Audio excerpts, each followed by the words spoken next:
I want to title this segment The Sons and Daughters of the Mayflower versus the Sons and Daughters of the Slave Ships. And the tension here, or the better description, is the sons and daughters of the Mayflower are sick and tired of the sons and daughters of the slave ships. And basically, that's a large part of the political dynamics of what's happening here in America. And we're going to do a study, and we have people potentially that could do that study within our own rank and file of members of the ATLAH Missionary Church. But we're one to look at the sons and daughters of the Mayflower. That is to say, all the people that are descendants of the original pilgrims and settlers of America versus those that later came to be slaves to those who are pilgrims and settlers. And the fighting that's been going on between the two of them since those days began, or over the last 150 years. And the fact that I would emphasize that the sons and daughters of the Mayflower are sick and tired of the sons and daughters of the slave ships. And I hope you get the idea of the metaphor of both of them arriving by ship. But that somehow or another I'm giving credit to the fact that the sons and daughters of the Mayflower have acknowledged that they did enslave the sons and daughters of the slave ships. That they didn't. They've acknowledged it. They've not. You don't need critical race theory for America to acknowledge that. And listen, the greatest acknowledgement of the slave ships by patrons or persons being put into slavery by the sons and daughters of the Mayflower is the 13th, 14th, and 15th Amendment to the Constitution. Those three consecutive amendments to the Constitution, abolishing slavery, giving recognition of citizenship, and giving voting rights to male slaves at the time, or former slaves at the time. You don't need critical race theory to be taught in classes in order to be able to illuminate or express the sons and daughters of the Mayflower. They're in many ways their acknowledgement of the history of slavery. Moreover, and they're in many ways magnanimous attempt to right what they consider the wrong. Whether I go down the road of being wrong in terms of the biblical understanding of what Noah prophesied that Canaan would be a servant to both Shem and Japheth remains my biblical perspective. I want to interject it here now. But come up close. What I want to say to you is this, is that, why do you need woke? Why do you need critical race theory when you've got 3 amendments consecutive to the Constitution regarding the sons and daughters of the slave ships given by the sons and daughters of the Mayflower?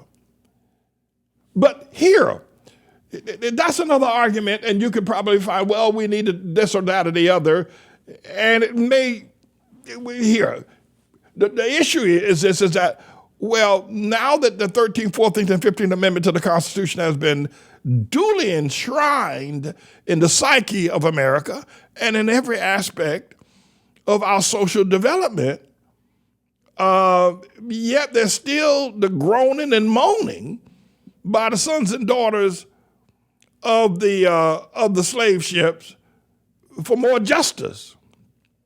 And by the way, the sons and daughters of the Mayflower are as far removed from the slave ideals as possible as the present sons and daughters of the Mayflower and the present November 3rd, 2021 sons and daughters of the slave ships are as far removed from slavery as anything possible. They have no idea what it is, what it was, and who had anything to do with it.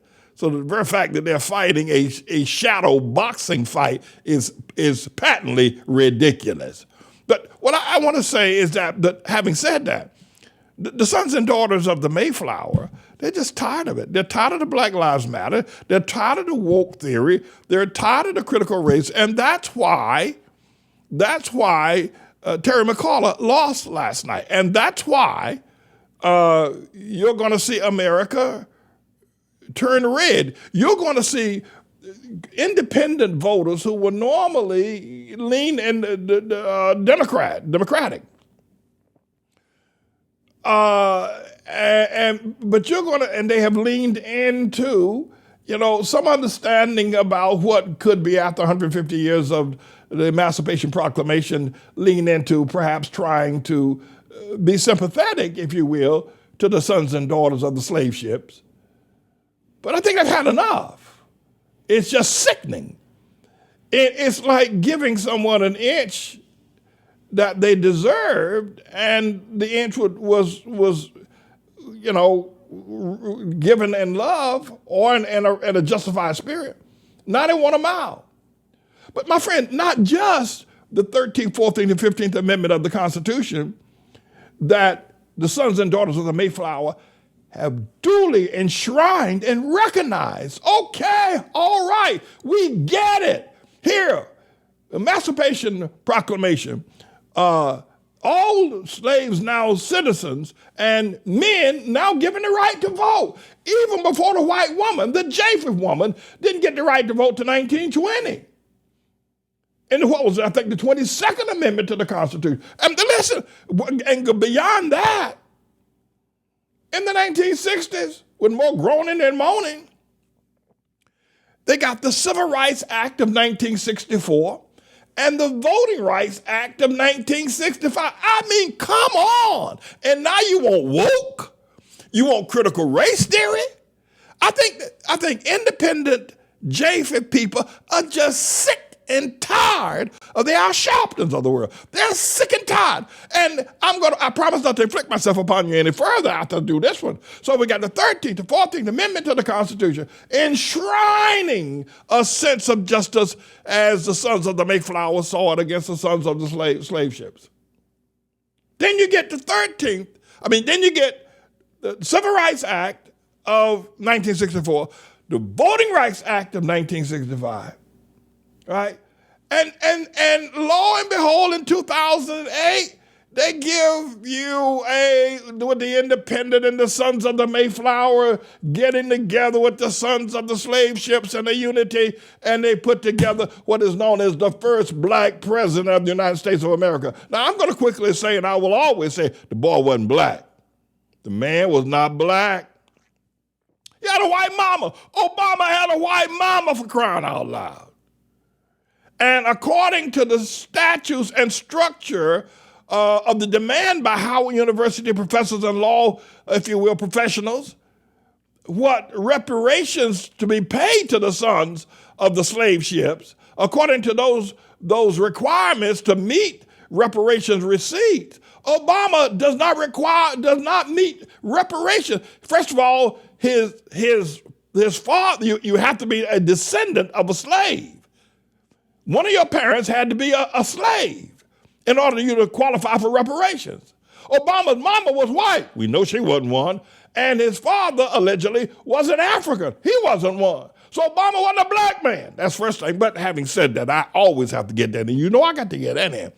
But so after the 13th, 14th Amendment of the Constitution, the emancipation, the freeing of all slaves, the giving slaves a citizenship, and then giving the slave black man the right to vote before you gave the white woman the right to vote. I don't ever hear people like Al Sharpton or any of these racists, if you will, demagogues, I never hear them say, listen, America, out of a generous heart, gave the black man the right to vote before he gave the white woman the right to vote. And years before she could vote, the black man could walk into a voting booth and vote. I don't care what they did down there in South Carolina, or Georgia, Mississippi, Alabama, or wherever else, where they were jigging up the way the poll tax and all that kind of thing. Yeah, they did it. But at least the black man could say, I have a right to vote by Constitution. The white woman had to sit home, barefoot, and in the kitchen. So then they, in 2008, said, all right, we'll give you a black president. Let a black man, he wasn't black. Now, he wasn't black. He wasn't black. And he didn't have a black heart. He didn't have a black spirit. He wasn't a black man. He wasn't a brother. All right, let's be clear about that. He was a Wall Street, if you will, Manchurian.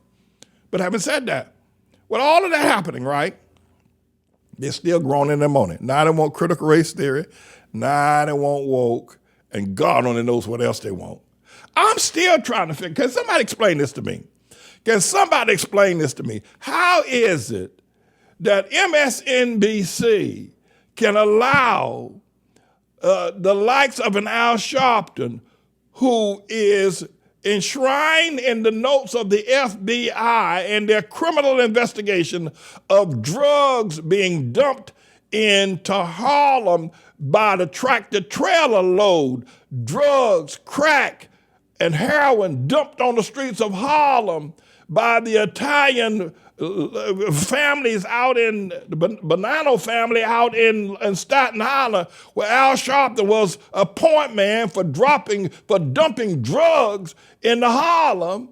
And to save himself from going to prison, he gave up members of the Bonanno family and the crime families and the crime bosses, including John Gotti, that they might be in prison. Al Sharpton ratted them out. He wore a wire.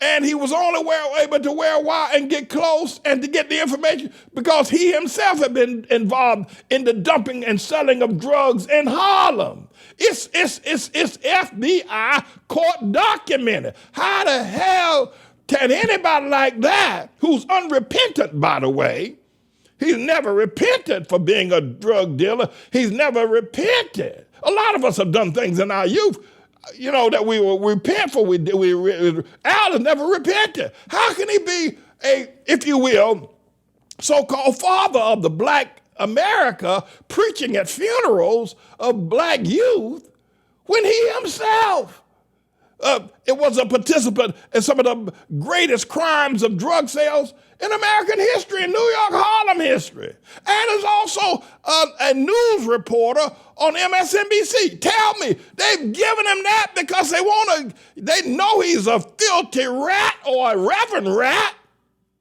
and yet they've given it to him, hoping it will stop all the groaning and the moaning. It hasn't. So a lot of these Japheth people, or the sons and daughters of the Mayflower, say, we've had enough. We like Trump. We had enough of you. And so the Democrats are going to have a real difficult time going forward in terms of, trying to win elections in the future. But it's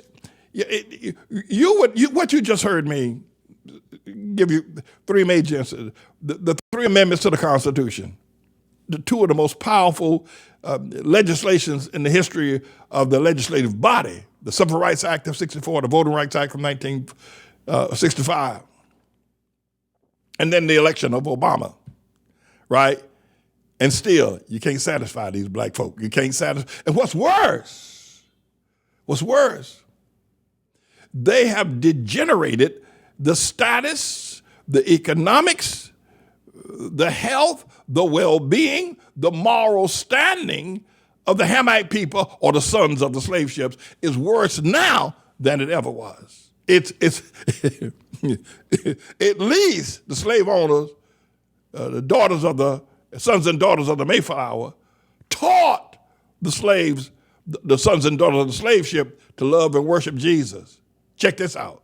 Obama came along and taught them to defy Jesus, to laugh at Jesus, to not know what to do with the Sermon on the Mount, and not to know what to do with the teachings of Moses and the laws of Moses. While the sons and daughters of the Mayflower taught the Hamite, the black man, the brother, to love, to worship Jesus, to honor him. And he did, and it was good, and God saw that it was good. Obama comes along and reverses that. Tells the black man, well, we don't know about this Jesus boy, and laughing at him. And our generals wouldn't know what to do with the Sermon on the Mount.